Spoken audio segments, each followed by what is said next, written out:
Hi and welcome to Handcraft Woodwork.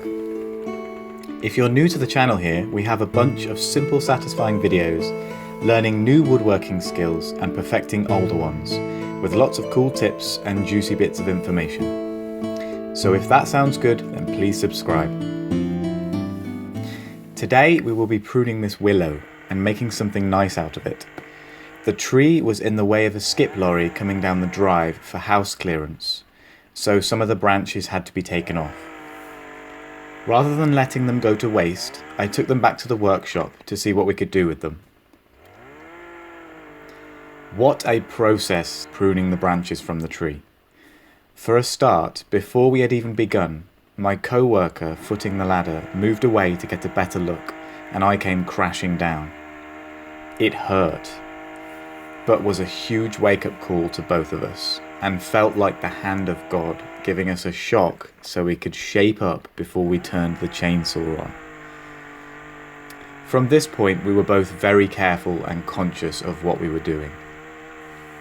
And just to say to anyone out there, even if you've been doing things like this for years, it is so important to remain humble, knowing that if we get distracted it can cause disaster. So, being well humbled by the fall, we took it slow and steady with lots of care and concentration, and the arrogance knocked out of us.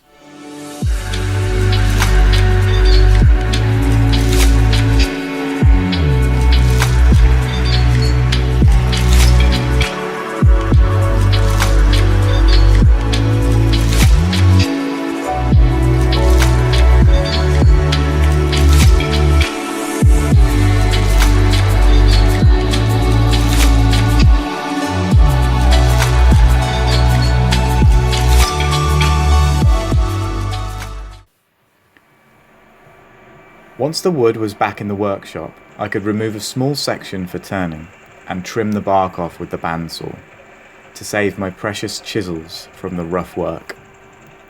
I have recently invested in a brand new set of chisels for the lathe and am endeavouring to keep them as pristine as possible.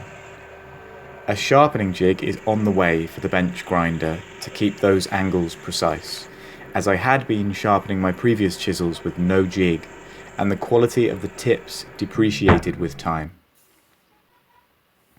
It's possible to sharpen without jigs, but the human error involved means the result will never be as good. So, once it's mounted to the faceplate and attached to the headstock of the lathe, we can get turning. I'm still learning this skill. Wood turning is an art, and everything matters. The type of wood, the moisture level in the wood, the type of chisel, the angle and direction the chisel is used at, the direction of the grain, the pressure the chisel is pushed with, and overall just being responsive to the wood in question, as every section of wood has its own character and characteristics. I've found that with green wood, so wood that is more fresh and wet, it is easier to turn and carve. But then there's always a possibility that when it is drying out it will crack. And let me tell you, I've found this out the hard way. The smallest crack can be disastrous. It can grow wider and wider until it has split the piece all the way to the center ring of the wood, which can be very demoralizing if you've spent hours on a piece to watch a hairline crack destroy it over a few days, getting wider and wider until it looks like you've been at it with an axe. So I'm still learning. It's an art and there's lots of different factors to take notice of.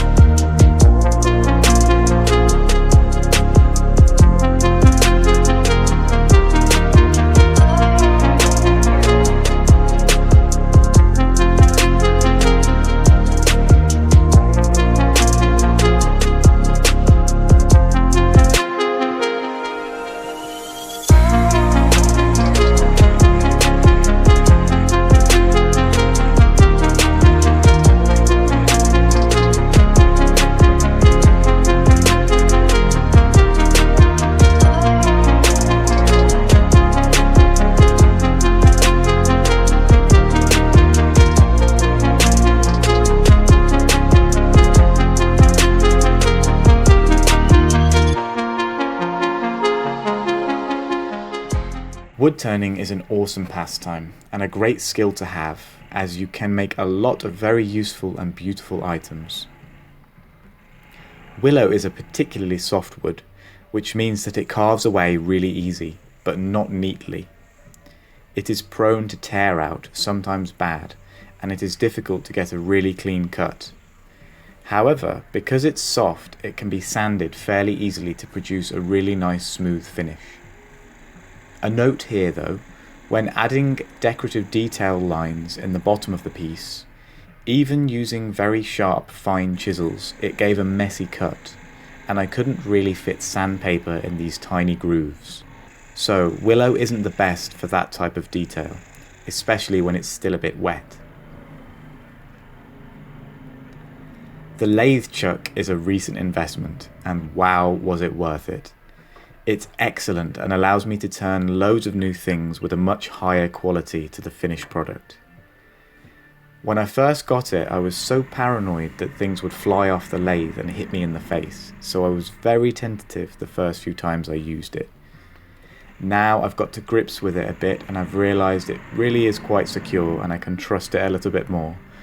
I have had one thing come off, but that wasn't nearly as violent as I expected. It just sort of fell to the floor.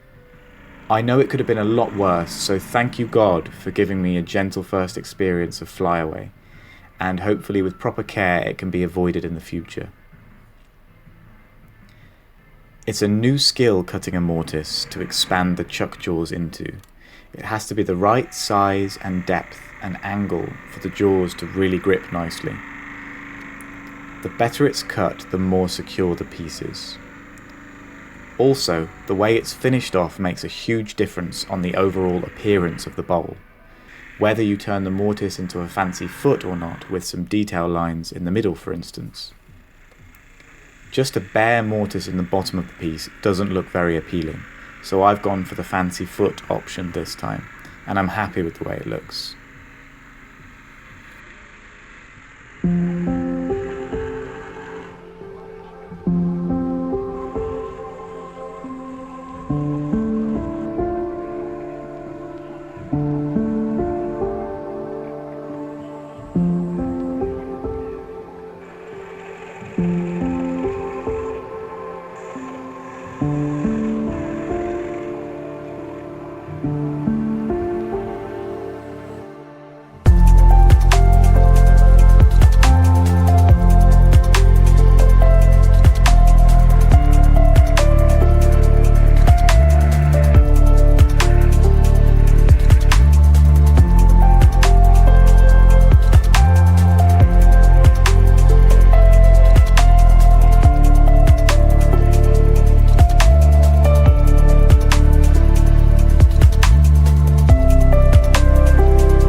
With the handle, there were a number of ways I could have attached it to the lid.